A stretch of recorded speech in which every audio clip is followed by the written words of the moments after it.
Mamma mia, I love Chianti.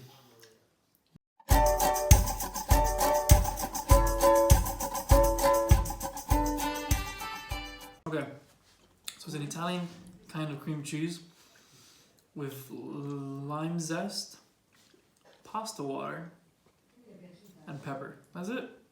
And it's delicious. Oh, chives for garnish.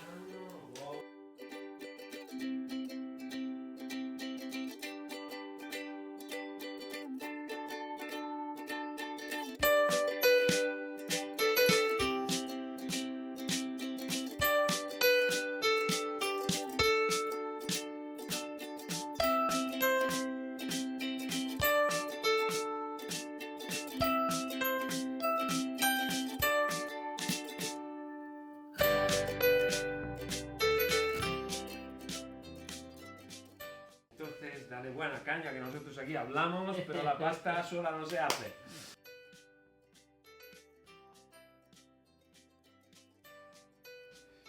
And now you let it rest. 30 minutes, don't touch. Have some wine.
Magnifique.